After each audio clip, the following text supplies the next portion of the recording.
Okay, so we're looking at the economic calendar right now, and we're going to see which charts are being impacted by all these events taking place in the world. And tomorrow is non-farm payrolls. I think tomorrow we shall have a very nice overview of what has been happening in these non-farm payrolls since last year. Towards the end of the last year, it was very dramatic. People would expect a very big figure, then get a very small figure, and it was it was a surprise for everyone. But there's nothing to do sometimes. You have to just, you have to flow with it. But that taught us and everyone else, it taught us a very, very important lesson, that the consensus is not always what you get at the end of it all. So you have to always be very, very vigilant, and you wait for the actual statistics coming from the government of that country. So today, that is just, there are about 3 high-impact events. The first one is at 6 p.m., and that is a speech from the Federal Reserve Chair, that is Jerome Powell. He will be testifying on Capitol Hill. That will be at 6. So this one here, you have to just, you have to watch it. The good thing about this one here, you can even watch it on these international TV stations. Then later on at 7:30, there will be a speech. I think it will keep on going. The Bank of Canada governor, that is McLean. There will be a speech from him at about 7:30. Maybe it will be the same speech going through up to 11:30 as well. That might be a very, very long one. But if you look at the details here, we shall know exactly what to expect. So these 2 events, if they have the same description, that means that they are the same sort of. It will be the same event just taking place at the same time. So the description is not that different anyway. So between now and then, there will be another monetary policy meeting report at around 3:30. So it will be affecting Europe. There's unemployment rate affecting Europe. You can see here, for Europe, it is a medium impact event. If it was America, it would have been a very high impact event, because they have different. They benefit differently from employment and all that. So for America, there are very many events at 4:30, and again at 5:45. So 4:30 sharp, there is the continuing jobless claims. So this figure is expected to drop. A very slight drop. The previous figure is 1.476. Then the expected figure is just 1.475. That is a very small drop. It's even a very small impact event. Then the initial jobless claims, 232 is the previous figure. Expected is 225. That is a drop on the people claiming to be jobless. Then the initial jobless claims, this is a 4-week average. This one has no consensus. The previous figure is 236.25. And then there's a non-farm productivity. Psychologically, this word non-farm, it should be making some people's intestines move. Okay, so this one here, previous figure is 6.6%. Expected figure is 6.7%. Then there is a unit labor cost. Okay. So this one, this non-farm productivity, I'm sure this word non-farm has a lot of significance in the lives of so many people. So let me just read this small extract. The non-farm productivity released by the Bureau of Labor Statistics of the U.S. Department of Labor. It shows the output per hour of labor worked. Non-farm productivity indicates the overall business health in the U.S., which has an influence on GDP. So for this one, a high reading is positive or bullish. Yeah, some people think I make up these words. Then a low reading is negative or bearish. So those words, I don't make them up. They're actual words that are there. So that is the non-farm productivity. So if you are this one here, you might psychologically feel like you're supposed to trade at 4:30 because of the word non-farm. Yeah, which is okay. There are many events at that same time at 6:30, and the market impact is definitely going to be somehow significant. So that is it's not a bad time to trade. So do your analysis and be ready for that. Then at 5:45, the market PMI composite. Now this one has no consensus. It appears that the independent analysts haven't done any search. But the good thing about this event, market PMI services. Okay, so there is market services PMI and market PMI composite. Yeah, so normally for these events, you just need to have a figure above 50. So if the previous figures are 56 and 56.7, then the coming figure may not really be. This is very far from 50.0. So you might get a 51 if things are bad, or a 54, or a 50.5. But if it goes below 50, it will be very bad. Above 50 is very good for market, for these market events. Okay, then at 6 p.m. there will be that speech. Yeah, then still at 6 p.m. There's going to be all these other events. There is the ISM Services Employment Index. Yeah, there is that. It's another one which you need figures above 50. ISM Services New Orders. Might need another figure above 50, and yeah, that one looks it looks very okay. There is the ISM Services PMI. So this one here is a high impact event, and it must obviously be also an event that requires this figure to be above 50. So you don't really have to worry much about this one. It's a high impact event at 6. So this one is very good for the US dollar. So there are some good volatility might be there. It might push these charts of Euro and GBP further down below. Yeah, this ISM services prices paid.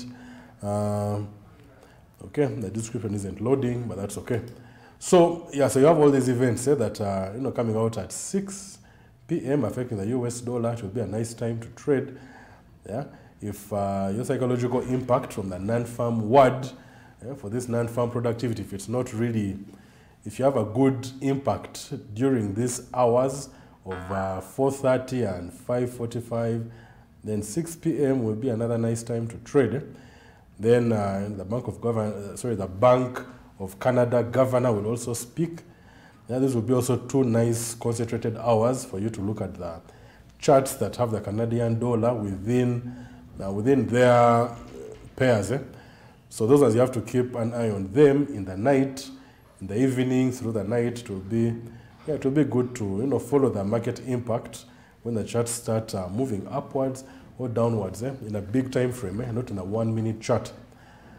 Okay. Yeah, so tomorrow we shall be looking at this non-farm payrolls. Tomorrow we shall be looking at it. Yeah, people's hearts must be pounding right now. Others have put aside their platforms. They don't want to trade. Okay, so okay, let's move to the charts. This is the GBP USD. It has been moving in that direction. It's now in a range market. It's been in that range market for quite some time, and yeah, it's it's not. It could come out anytime, but you have to wait for price to burst out, either upwards or downwards, and we shall see how to benefit from this sometime in the future. So the war pushed this price into this range market. Let me remove this Fibonacci levels. So we have price in that range market, and okay, we have price in that range market, and it has been there for quite some time in the 4-hour chart. So in these other small charts, you might have some prices moving in certain directions. Like this one here, we had we had a whole tiny trend happening in the 1-hour chart. We had these higher lows and these lower lows, and price moved up there very, very steadily. Yeah, it looks like a small trend, but there are about 123 pips of the Gbp Usd. Those are quite it's a significant number for that. Yeah. Then okay, so these charts are still open. The GBP Norwegian Kron 920. Yeah, so here there are many charts in the history. Okay, these are the index charts that we are looking at. Okay, no other chart has joined the take profit level, which is okay. Yeah, but these are still moving on. There's a good profit there. But the charts of interest were this US 100 and all these other index charts. They haven't yet hit their targets, which is still okay. This watching these prices moving up and down with all these numbers of pips, they have been very, very nice for study, to create a robot. These charts which are highly profitable, you need a robot for them. Trading them manually is very, very fun. It's a lot of fun, but they still have, you still need to have some hardcore trading system there to keep them in check. Okay, so this range market, we're still in there. So maybe today, those events that are giving the US dollar a very nice look. Let me just take that off. So looking at what we've seen in the economic calendar, it's going to really push such a chart downwards. If these events are very good for the US, we don't have any events affecting England. So here we don't really have a reversal there on the 1-hour chart. But in these smaller charts, we definitely have a reversal there. So in this 15-minute chart, we have lower lows there and higher lows there that give us this nice upward trend. And this high point went above the overbought position, and another high point came above that one, and now we have lower highs on the RSI, that is period 14, and higher highs on the M15 GBP USD. And this should give us the reversal. Should give us the reversal to start selling. So when these events come out, it's likely going to push these charts down. Yeah, very, very likely. Yeah, so we have this point of support where the lowest point was in between this high point and this high point. Price moving to that low point is what is expected for the first take profit there, and the second profit moving downwards. So if that profit is about it's about 37 pips, you can take another 37 pips to the second area of take profit. So we have another take profit just there, slightly above the 61.8, which is a very, very safe zone. So this downward movement, what will confirm it will be price breaking this area of support. Yeah, so you can also look at it in a way that we have two double tops up here. We have an area of support down there, and we are waiting for price to break below that one so that we continue selling below. And this being a 15-minute chart, we don't really have so many, the pips are not so many to collect in a safe zone. They're just 37 actually, between this one and this one. Yeah, there aren't so many pips to collect. Yeah, so that is what we have without the Fibonacci retracement levels. We have marked out our top, which is up there because of this divergence. We have the strength moving downwards and then with a higher price. And that gives us our trend downwards. Okay, that's for the Gbp USD. Yeah. Okay, so the crude oil is now at $120. Yesterday the headline was crude oil is above 110. That was a headline. Today it's above 120. Yeah, this is something you should laugh at. Sometimes you don't laugh because things are funny, but you laugh because, you know, as a human being, you need to laugh sometimes. And this is a very good reason to laugh. So there's even a gap in between these two candlesticks, these two daily candlesticks, which means this one closed at this point and opened even above. Yeah, so prices of oil are going up, and Canada is a very big exporter of oil. They depend so much on oil. It's a very huge exporter of oil. So these two events here affecting the, you know, this Canadian dollar, these two, they're very crucial. So what will be spoken at this time by this, it's called Tiff McClem. Yeah, so whatever he speaks tonight will be very, very important. If he speaks about oil,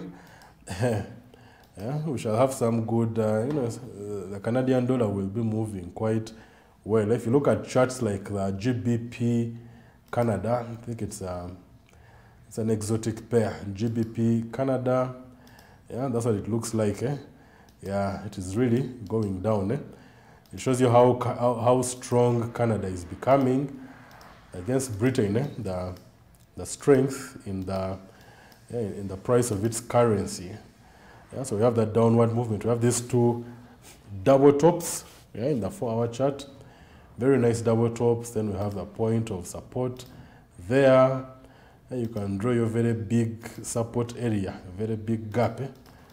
For this price to break in between there. When it moves below, you can see that prices have been tested there and have a big fall. So, yeah, Canada is really performing well. This raises that the price of pounds in Canada, the price is coming down.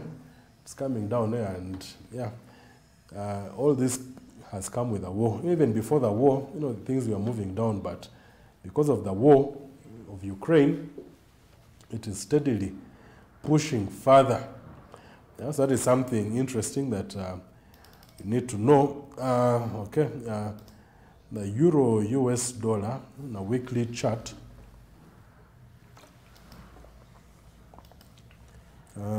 So this one isn't really in a range market like the GBP USD, but in this 1-hour chart, we have a sense of divergence. It hasn't really been categorized so well. It hasn't played out so well, but a rise was expected. The divergence took place and followed the rules to the dot, the way it normally works. So the rules are, every time you have divergence playing out, you look at the bottoms and the area in between. If it's moving downwards, then the highest point above is the one where you take your profit first. So it could be that highest point there. That was the highest point that price moved in between these two bottoms. And so this small spike just went and hit, take profit and came back. So sometimes this happens to stop loss very, very often. This small sharp movement can hit your stop loss and come back, and then you start blaming the broker and everyone else, including your Rolex guy. You start blaming all of them for just, you know, price moved away from your stop loss, but then it first hit it. Feels so bad. But the same thing happens with take profit. If you put your take profit in a very nice zone, then that will definitely give you your profit. And just in case you are wondering why sometimes prices hit your profit and they don't come back, in a situation like this, you need to look at the spread. If you put this into a 1-minute chart, you can look at this spread. So this spread is what actually gives you your profit. Yeah, both of these lines, if you're buying, they must both move above your take profit. If they don't, you won't take profit, and you realize that in very volatile situations, the spread widens. Yeah, this red line goes further above this white line, so you have to be very careful when you're looking at those particular things in your charts. If you put your profit just at the top there, and it looks like it just hit it and came back, that means the spread probably didn't get there. You didn't cover the spread in that take profit. So that is very common, and yeah, it's good to put your take profit in a very nice zone. Yeah, for example, in this case, you don't put your take profit at the top there. No, you put it somewhere down. You put it somewhere there where the candlesticks have been playing around. You put it inside there, then many things will take your profit. Very many scenarios there will be able to close out your profit. Now, in this price movement here, there are so many areas where the spread narrows down, and you can hit your take profit very well without having to hustle with that very top, that top point. Yeah, so that is something to just just keep your mind switched to that every time you're placing your take profit. Don't put it too far from the previous price movement. Okay. Look at some charts which are trending. I think this was yesterday's thing. Just have to reset it and see what today has. Yeah, so our index charts, just a small glimpse into what I'm working on. The US 30 is quite, it's very profitable. The US, so these index charts are, in this brownish, I think the Ichimoku, this is sandy brown. Yeah, I got to learn that this color is sandy brown. If you're buying a suit for your wedding, you can tell them you want sandy brown. And they say this Mugole, this guy is a headache. He wants funny colors. So the US 30 has it has a very high frequency of pips, meaning in a very small price movement. Let's take it to about a 15-minute chart. Yeah, and then we look at the pips inside all these candlesticks. Okay, so all these things are loading. Okay, let's keep it in the 1 hour chart. So one candlestick in the 1 hour chart has, let's take an example of this small one. Yeah, the body of the candlestick, there are 172 points, or 17 pips. Yeah, and then to the very top, there are about 90 pips in that candlestick alone. So the total volume of this candlestick is about 111 points, 111 pips, or 1,111 points. So that is a very big volume for such a candlestick. If you look at the same type of candlestick on the Euro USD, if we measure maybe this one here and see how many pips, these are about 362 points. That's about 36 pips. Yeah. So here, 36 pips is quite a reasonable price movement, but in the US 30, yeah, 36 pips is, it's gameplay. Yeah, same type of candlestick has 111 pips. It's about 3 times the other one. These small candles have about 72 pips.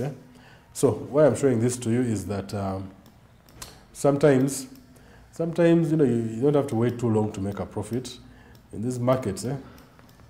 You can, if you have a selling market like this one. Yeah, let me give you an example. You can load an indicator like the relative vigor index, yeah, and we give it some, kind of, yeah, okay, I've put it on period 5, so that it widens a little bit. So we have a clear downward trend, and we have the relative vigor index loaded there. So yeah, so theoretically, I'm using this one to get some very short positions in the robot. I don't really need to get many positions, but this it can be very significant. So you have a clear downward trend. You can analyze that. You can analyze it manually, or you can put the script into your robot, but there's a downward trend there. Yeah, we have those highs moving like that, price action, and we have those other highs moving like that. So it really gives you a sense of that downward trend. Okay, so okay, we're going to go for a break right now, and when we return, we're going to continue with this. We're going to look at this theory behind this. It's on the US 30. It's basically a trading strategy that you can use as well. Yeah, so you just practice it on your demo accounts and see how it works out. With a demo and with good risk management, you need to know that there are so many pips in every candlestick in the US 30. So when you're trading this on your demo, give it the right lot size. Don't just put in very big lot sizes that will give you a lot of money. Give it a reasonable lot size in case price moves against your trade for a few candlesticks. A few candlesticks might be enough to knock you out with a wrong lot size. But with this, with practice, you can know which lot size to put on your account. So when we return, we're going to be looking at this. Let's go for a break right now.